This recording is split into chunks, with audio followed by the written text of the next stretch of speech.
राम जय राम जय जय राम, श्री राम जय राम जय जय राम, श्री राम जय राम जय जय राम।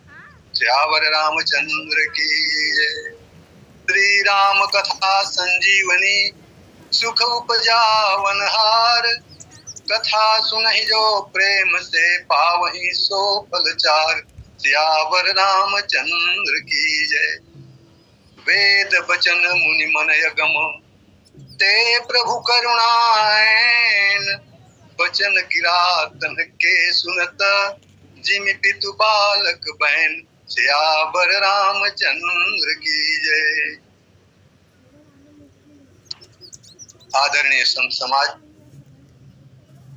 इस कार्यक्रम के संचालक आदरणीय साहू जी, प्रथम लिंक के परम आदरणीय वक्ता आचार्य वर्मा जी, द्वितीय लिंक के वक्ता श्री यादव जी एवं कुमार पाल सिंह जी, तथा इस लिंक में जुड़े हुए सभी संतगण, मातृशक्ति, सबको मेरा सादर प्रणाम। आइए सीधा कथा में जुड़ते हैं। भगवान श्री रामचंद्र जी जब वाल्मीकि के आश्रम में जाते हैं तो वाल्मीकि जी से पूछते हैं कि महाराज मुझे निवास करने का स्थान बताइए। वाल्मीकि जी मुनि महाराज भगवान श्री रामचंद्र जी के प्रश्न को सुन करके संकोच में पड़ जाते हैं कि मैं कहाँ स्थान बताऊं, बल्कि प्रति प्रश्न कर देते हैं कि महाराज आप ये तो बता दीजिए आप कहाँ नहीं है। आप कहते हैं कि मैं कहाँ रहूं, कहाँ वास करूं, तो आप कहाँ नहीं है यह बता दीजिए, तो जहां आप नहीं होंगे उस स्थान को मैं बताऊंगा। बाद में वाल्मीकि जी महाराज भगवान के तो भक्त ही हैं, उनसे कहते हैं प्रभु ठीक है, मैं आपको रहने का स्थान बताता हूँ। और वे भक्तों के 14 प्रकार के भक्तों के हृदय को प्रभु के निवास का स्थान बताते हैं। वास्तव में ये 14 प्रकार के भक्त का हृदय जो है निर्गुण ब्रह्म के रहने का स्थान। तत्पश्चात वाल्मीकि जी कहते हैं कि प्रभु अब मैं आपको जिस रूप में आप यहाँ आए हैं सगुण रूप में, उसके लायक रहने का आश्रम बताता हूँ। आप यहाँ से आगे जाएंगे तो चित्रकूट का नामक स्थान पड़ेगा। चित्रकूट बहुत ही पावन स्थान है और वहाँ चित्रकूट की तलहटी में बहुत से ऋषि मुनियों का आश्रम है। वहाँ अत्रि का आश्रम प्रसिद्ध है। मंदाकिनी नदी बहती है। मंदाकिनी नदी को कहा जाता है कि अत्रि मुनि की पत्नी अनसुईया अपने पातिव्रत्य धर्म एवं तप के प्रभाव से वहां लाई थी। इसके विषय में एक कथा आती है कि चित्रकूट के जो तपस्वी साधु महात्मा थे वो वयोवृद्ध और उनको गंगा से विशेष लगाव था। वे नित्य ही गंगा स्नान करने जाते, ध्यान करते और संध्या वंदन करने के बाद में लौटते तो बहुत परिश्रम करना पड़ता था। उनके कष्ट को देख करके उनके कष्ट के निवारण के लिए अनसुईया ने अपने तप के प्रभाव से तथा पतिव्रत धर्म के प्रभाव से गंगा की एक धारा को यहाँ ले आई और वही मंदाकिनी नाम से चित्रकूट में प्रकट हुई, ऐसा कहा जाता है। चित्रकूट के विषय में कहा जाता है कि चित्रकूट प्रयागराज से लगभग 90 गज दूर बांदा जिले में स्थित है और ये चित्रकूट विंध्याचल पर्वत का पिछला भाग। यहाँ मंदाकिनी नदी बहती है एवं पयस्विनी नदी बहती है। इसलिए वाल्मीकि महाराज कहते हैं कि हे प्रभु आप चित्रकूट की यात्रा कीजिए, चित्रकूट जाइए और चित्रकूट जा करके आप चित्रकूट को गौरवान्वित कीजिए। इस प्रकार से मुनि महाराज के आज्ञा के अनुसार भगवान श्री रामचंद्र जी, भैया लक्ष्मण और माता जानकी सहित चित्रकूट की यात्रा करते हैं। चित्रकूट की बड़ी महिमा, बहुत महिमा वाल्मीकि जी बताते हैं और इस प्रकार से मार्ग के प्राकृतिक दृश्यों का आनंद लेते हुए भगवान श्री रामचंद्र जी, मैया सीता एवं भैया लक्ष्मण जी चित्रकूट में पधारते हैं। वास्तव में चित्रकूट की सुंदरता अद्भुत है। मंदाकिनी का किनारा है, भगवान श्री रामचंद्र जी ने देखा, बड़ा अच्छा लगा और उन्होंने भैया लक्ष्मण से कहा, लक्ष्मण बहुत सुंदर घाट लग रहा है, यहीं आसपास कहीं ठहरने की व्यवस्था करो। लक्ष्मण जी महाराज उठते हैं।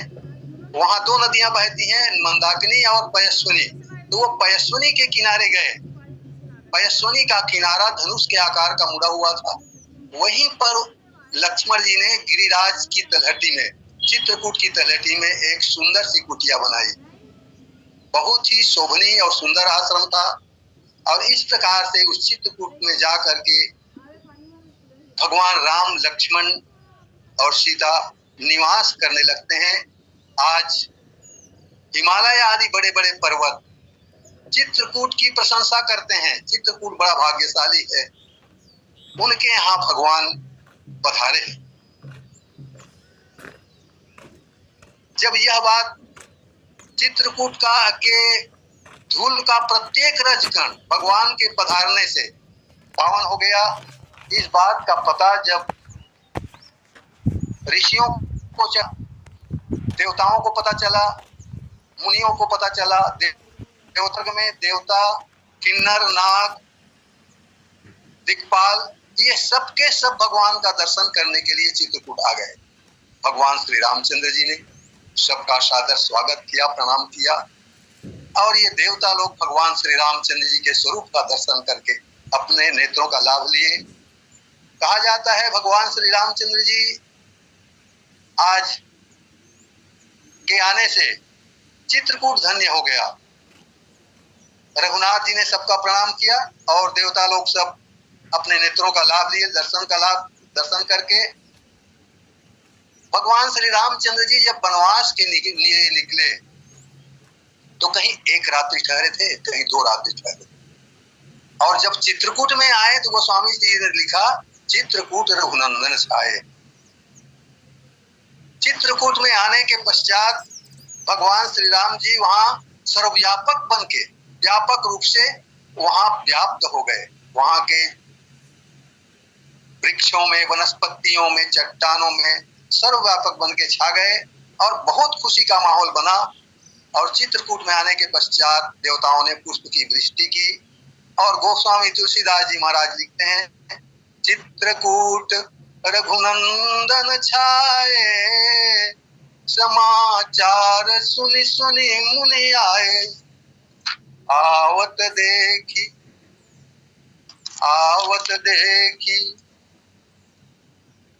मुदित मुनि वृंदा, किन्ह दंडवत रघुकुल चंदा। भगवान श्री रामचंद्र जी चित्रकूट में आए हैं, ये समाचार मिला। चित्रकूट के मुनि महात्मा लोग दौड़ते हुए भगवान का दर्शन करने के लिए आते हैं। भगवान श्री रामचंद्र जी ने सबका दंडवत प्रणाम किया। मुनियों ने भगवान श्री रामचंद्र जी को उठा करके अपने हृदय से लगा लिया और अपनी वाणी को पवित्र करने के लिए भगवान श्री रामचंद्र जी को आशीर्वाद भी दिया। आज मुनि महात्मा लोग भगवान श्री रामचंद्र जी को देखते हैं तो ऐसा लगता है अभी तक के हमने जो भी साधना की है वो साधना का फल हमको मिल गया है, साधना हमारी सफल हो गई है, ऐसा अपने मन में महसूस करते हैं। भगवान श्री रामचंद्र जी देवताओं को वंदन तो करते हैं, परंतु समझते हैं कि देवता लोग स्वार्थी हैं। अभी तो ये प्रसन्न है, लेकिन आगे चल के ये विघ्न डालेंगे। लेकिन मुनि महात्माओं का प्रभु श्री रामचंद्र जी यथा योग्य जितना हो सकता है सम्मान करते हैं और सम्मान करने के पश्चात सभी को विदा देते हैं। सभी मुनि महात्मा अपने अपने आश्रम में लौटते हैं और जब से भगवान पहुंचे तब से फिर निर्भय होकर के तप साधना में लग जाते हैं। यह समाचार वहां के मूल निवासी कोल किरातों को लगा।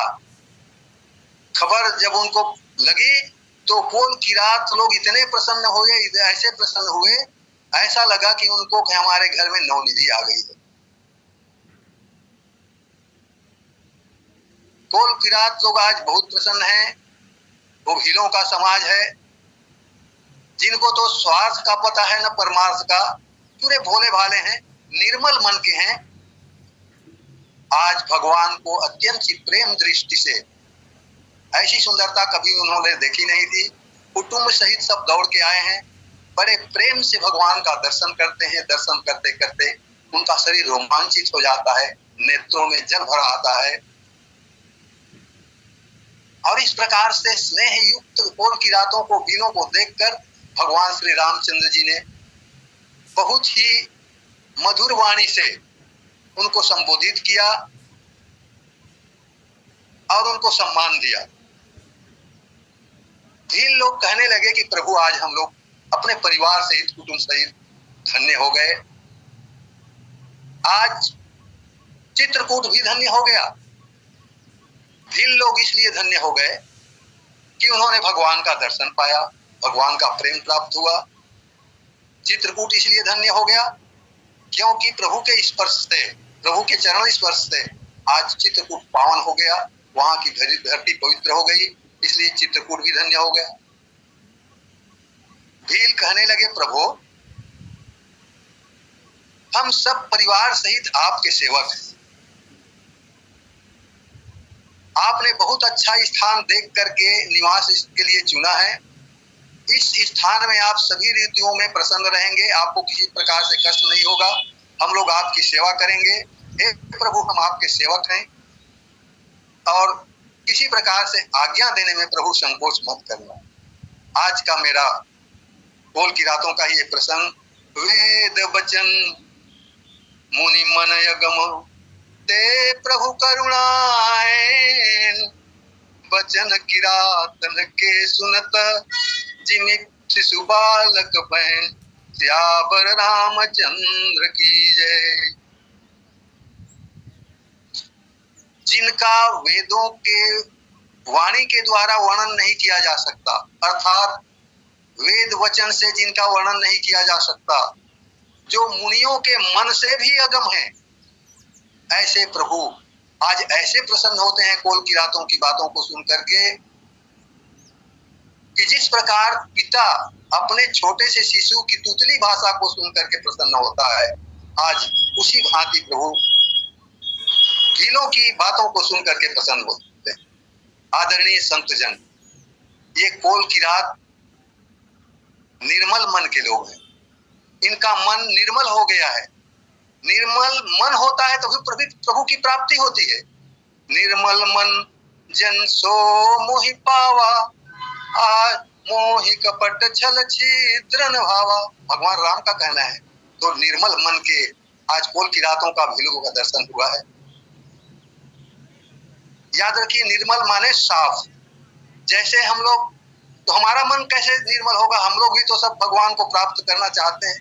ये प्रश्न हमारे ऊपर उठता है। तो हमारे कपड़े को निर्मल करने के लिए, शरीर को निर्मल करने के लिए साबुन से या सर्फ से हम लोग सफाई करते हैं, तो हमारा बाह्य अंग वस्त्र सब साफ हो जाता है। परंतु मन की निर्मलता के लिए सत्संग की आवश्यकता होती है। हमारे संतों का मत है, सत्संग में राम नाम का साबुन मिलता है और राम नाम के साबुन से मन की मलिनता दूर हो जाती है।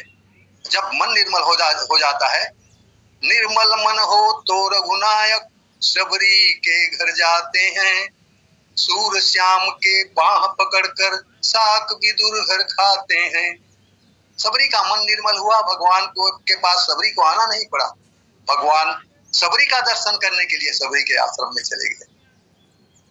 तो मन निर्मल होता है राम नाम के साबुन से, और ये राम नाम का साबुन मिलता है कहाँ? सत्संग में।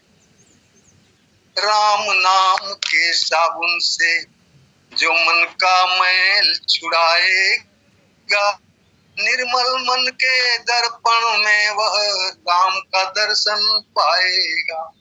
राम नाम के साबुन से जो मन का मैल छुड़ाएगा, निर्मल मन के दर्पण में वह राम का दर्शन पाएगा। नर शरीर अनमोल रे प्राणी प्रभु कृपा से पाया है, झूठे जग प्रपंच में पढ़कर क्यों प्रभु को विसराया है। झूठे जग प्रपंच में पढ़कर क्यों प्रभु को विसराया है। समय हाथ से निकल गया तो सिर धुन धुन पछताएगा, निर्मल मन के दर्पण में वह राम का दर्शन पाएगा। मन को साफ करने के लिए झूठ कपट निंदा को त्यागो, झूठ कपट निंदा को त्यागो, हर प्राणी से प्यार करो। घर पर आए अतिथि कोई तो यथाशक्ति सत्कार करो। पता नहीं किस रूप में आकर नारायण मिल जाएगा, निर्मल मन के दर्पण में वह राम का दर्शन पाएगा। राम नाम के साबुन से जो मन का मैल छुड़ाएगा, निर्मल मन के दर्पण में वह राम का दर्शन पाएगा। आज कोल की रातों का मन निर्मल हो गया है, प्रभु की प्राप्ति हुई है। आज कोल की रात तो बहुत प्रसन्न है। गोस्वामी तुलसीदास जी लिखते हैं, कोल की रातों का भगवान के चरणों में बहुत प्रेम है। राम ही केवल प्रेम प्यारा, अब जान ले जो जान निहारा। राम जी को प्रेम ही प्यारा है, और जानने वाले इसको जान लें। प्रेम को तो बहुत से संत लोग ईश्वर ही कहते हैं, प्रेम को भक्ति कहते हैं, प्रेम को ईश्वर कहते हैं। भगवान के चरणों में प्रेम होना ही तो भक्ति है। प्रेम को ईश्वर का प्रतीक भी कहते हैं। प्रेम ही भगवान है, उसकी ही आराधना है।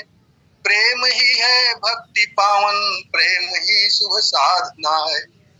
प्रेम सुख का मंत्र है, प्रेम जीवन का सुफल है। प्रेम अमृत कुंड है, उससे हृदय का पात्र भर लो। है अगर प्रभु प्रेम पाना तो मनुज से प्यार कर लो।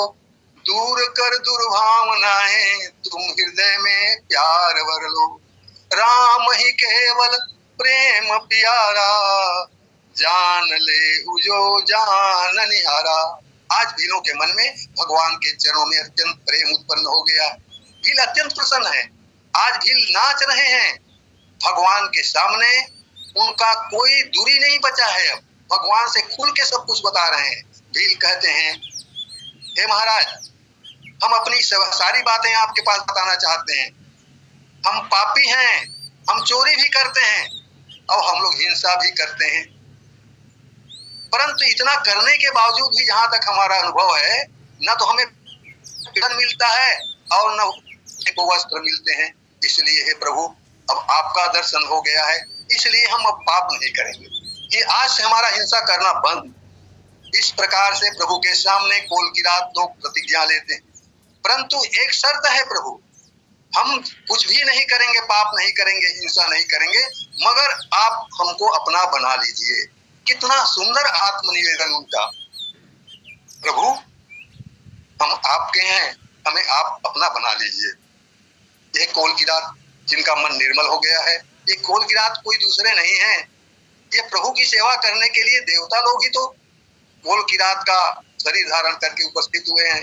आइए, एक भील कहता है, प्रभु हम पाप नहीं करेंगे, हिंसा नहीं करेंगे, परंतु हम लोग हमारे बाप दादे के जमाने से लूटते भी थे हम लोगों को।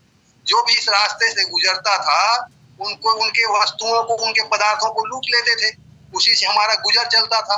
ये हमारे बाप दादों से ये लूटने का कार्य चला आ रहा है। इसलिए हे प्रभु, हम लूटने का कार्य नहीं छोड़े, मगर पाप नहीं करेंगे। देखो कैसे विपरीत बात है। वीर लोग कहते हैं कि हे प्रभु हम पाप नहीं करेंगे परंतु लूटने का काम नहीं करेंगे। दोनों विरोधी बात हो गई ना। लक्ष्मण जी आश्चर्य में पड़ गए। तो एक भील ने कहा लक्ष्मण जी आप इसमें आश्चर्य न कीजिए, अभी तक हम लोग यात्रियों के सामान को लूटते थे, परंतु हे लक्ष्मण जी अब हम उस काम को छोड़ करके आपके प्रेम और भक्ति को लूटेंगे। इस प्रकार से आज भगवान श्री रामचंद्र जी, लक्ष्मण जी और मैया सीता के साथ भीलों के बीच में भगवान श्री रामचंद्र जी चित्रकूट में विराजमान हो जाते हैं। आज भील धन्य हो गए, चित्रकूट भी धन्य हो गया। भगवान के आने के बाद चित्रकूट में बसंत ऋतु आ जाता है, बसंत ऋतु व्याप्त हो जाता है। वहां के लताओं में फूल खिल गए, वृक्षों में फल आ गए। गोस्वामी तुलसीदास जी ने एक बहुत सुंदर दोहा लिखा है। बसंत ऋतु में यही इस प्रकार की परिस्थिति बनती है। नीलकंठ गलकंठ सुख चातक चक चकोर, भांति भांति बोलहि विहंग श्रवण सुखद चित चोर, सियावर रामचंद्र की जय। चित्रकूट के वातावरण में परिवर्तन आ गया। नीलकंठ, कोयल, तोता, चातक, चकोर और मोर, ये प्रकार के पक्षी आज कानों को सुख देने वाले ध्वनि निकालते हैं और चित्त को चुरा लेते हैं। ऐसा गोस्वामी तुलसीदास जी बहुत ही सुंदर दोहा लिखे। और वहां पर करी के हरि कपि कोल कुरंगा, करी के हरि कपि कोल कुरंगा, विगत वैर बिचरहि सब संगा। भगवान श्री रामचंद्र जी के वहां आने के पश्चात हाथी, सिंह, हिरण, बंदर सब ये विपरीत स्वभाव के हैं, एक दूसरे के दुश्मन हैं, परंतु अपने बैर को त्याग करके बिचरहि सब संगा, एक साथ सब विहार करते हैं। किसी के पास किसी को कोई क्षति नहीं पहुंचाता है। आज भगवान श्री रामचंद्र जी के आने के पश्चात मंदाकिनी की प्रशंसा होती है। जितने भी इस संसार में सरोवर हैं, सिंधु हैं, नदी है, नाले हैं, सब मंदाकिनी की प्रशंसा करते हैं। और हिमालय जैसे पर्वत, हिमालय पर्वत कह दिया माने उसमें सब पर्वत आ गए, क्योंकि हिमालय पर्वत संसार का सबसे बड़ा पर्वत है। तो हिमालय आदि पर्वत आज चित्रकूट की प्रशंसा करते हैं। और एक चौपाई और आती है कि चित्रकूट तो हिमालय विंध्याचल का पिछला भाग है, विंध्याचल पर्वत ही है। तो आज इस प्रकार से प्रशंसा प्राप्त करते हुए विंध्याचल पर्वत जो है बड़ा प्रसन्न हो जाता है। विंध्य मन सुख न समाई, श्रम बिन विपुल बड़ाई पाई। विंध्याचल के मन में ये हुआ आज तो बिना परिश्रम के ही मैं इतनी बड़ाई पा रहा हूँ, इतनी प्रशंसा मेरी हो रही है। आज चित्रकूट के माध्यम से विंध्याचल पर्वत जो है, चित्रकूट एक शिखर है विंध्याचल का, आज विंध्याचल भी अपने आप को धन्य मानता है।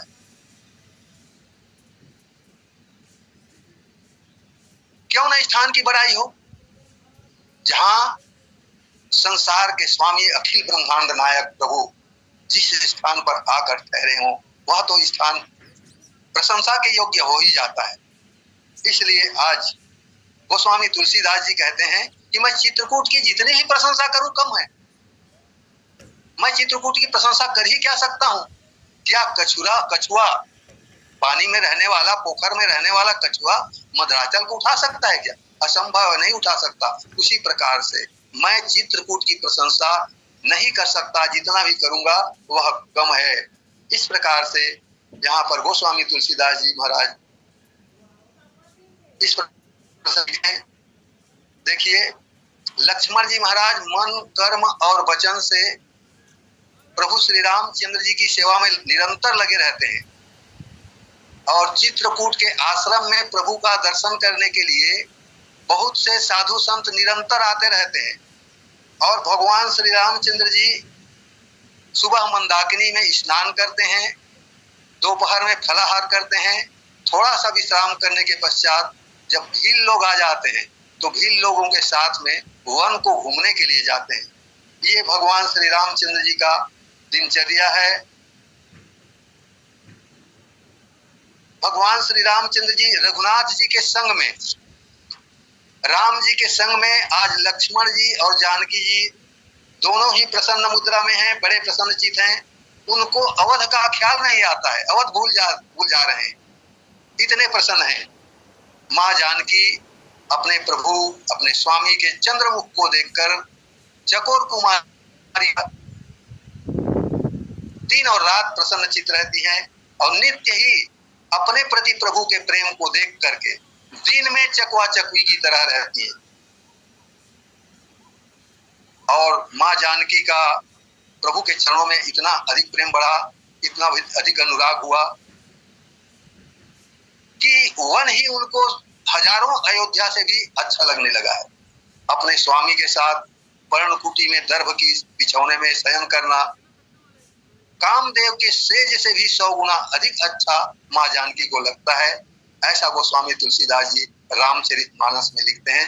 अतः कहने का मतलब यह है, ये लक्ष्मण जी और जानकी जी वन में इतने प्रसन्न हैं, किसी प्रकार से उनको न अवध की याद आती है और भगवान श्री रामचंद्र जी के साथ में बड़े खुशी के साथ उनका दिन व्यतीत होते जा रहा।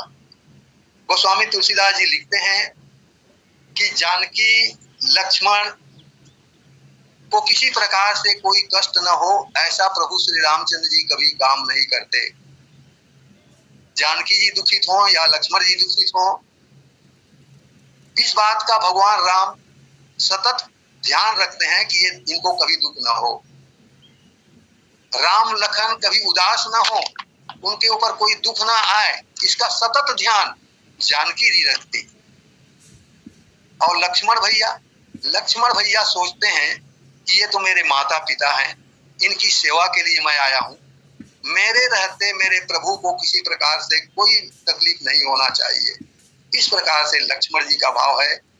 और लक्ष्मण जी की सुरक्षा भगवान श्री रामचंद्र जी कैसे करते हैं, इसमें रामचरितमानस में एक चौपाई लिखी है, उसको अभी तो मुझे याद नहीं आ रहा है, उसका भाव बता रहा हूँ।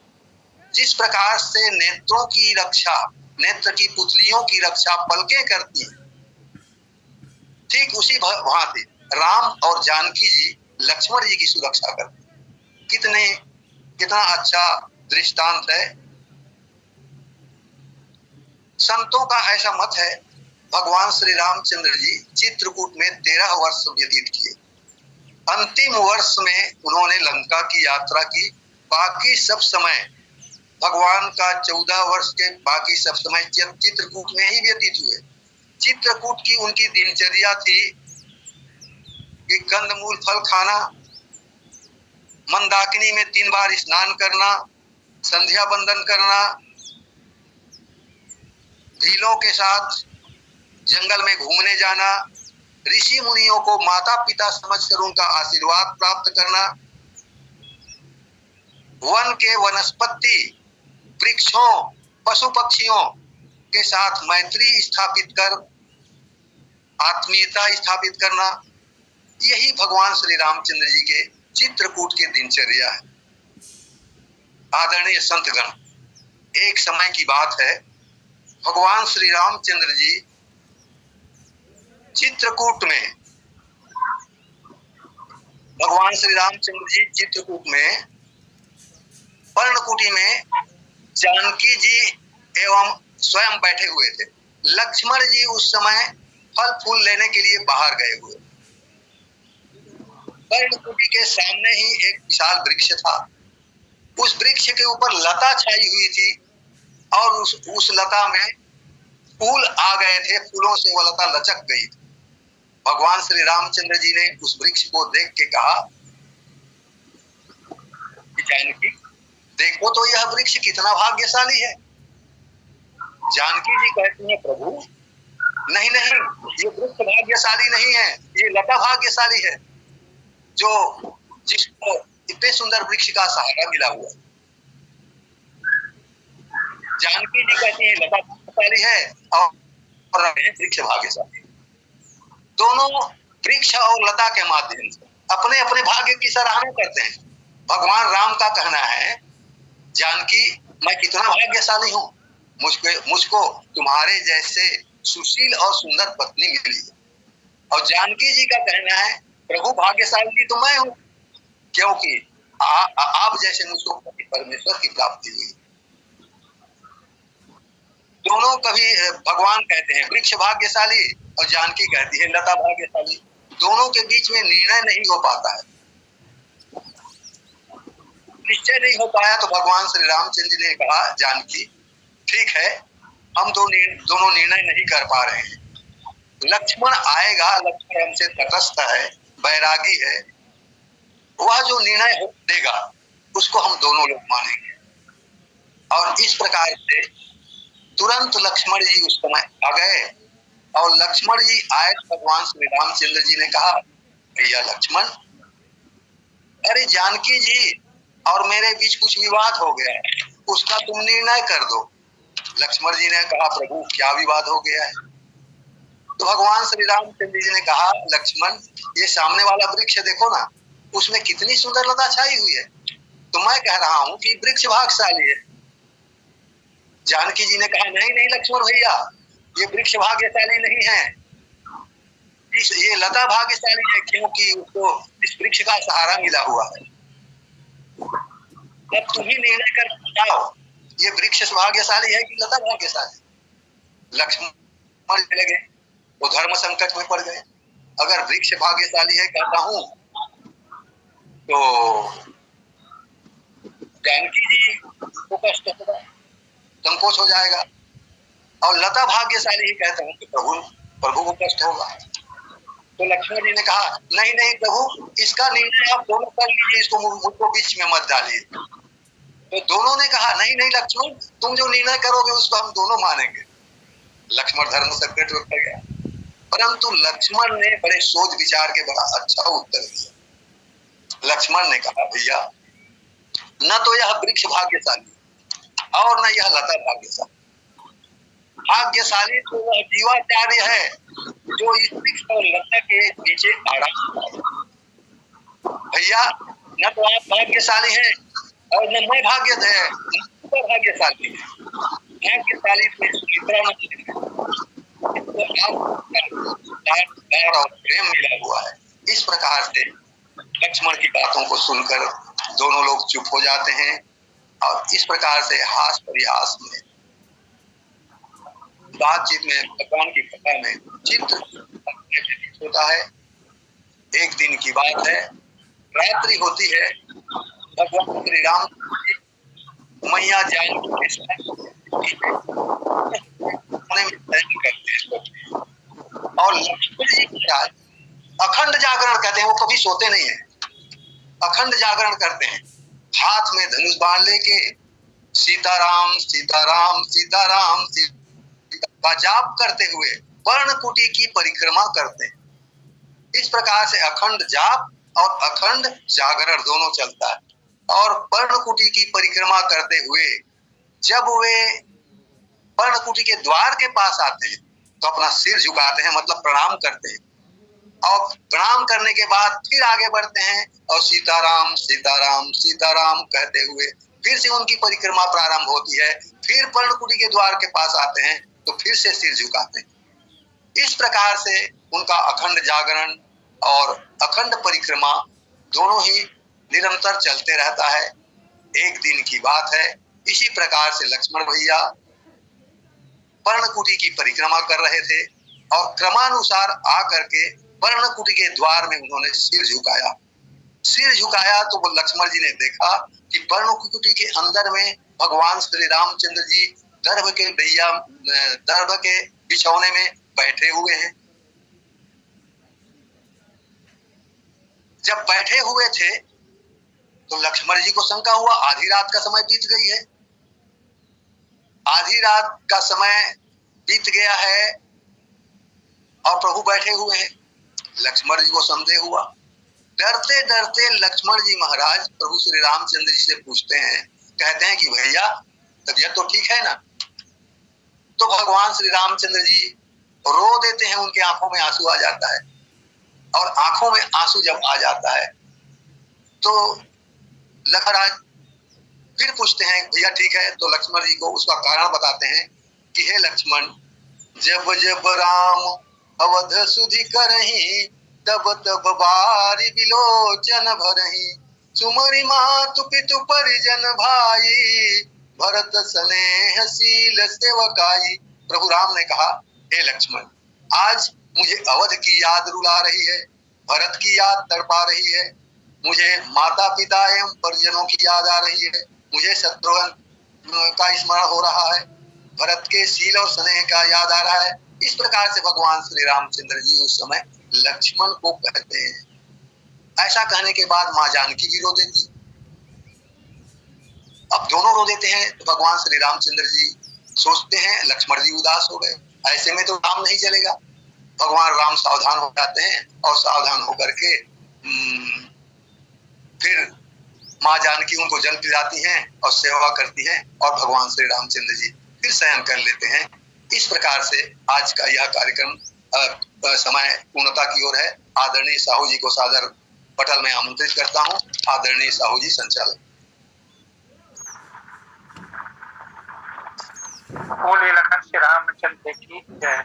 अभी हम सब सुन रहे थे श्री भगत राम जी साहू को और बहुत ही सुंदर चित्रकूट के इन पावन प्रसंगों पर आप व्याख्यान हम सबके बीच में दे रहे थे।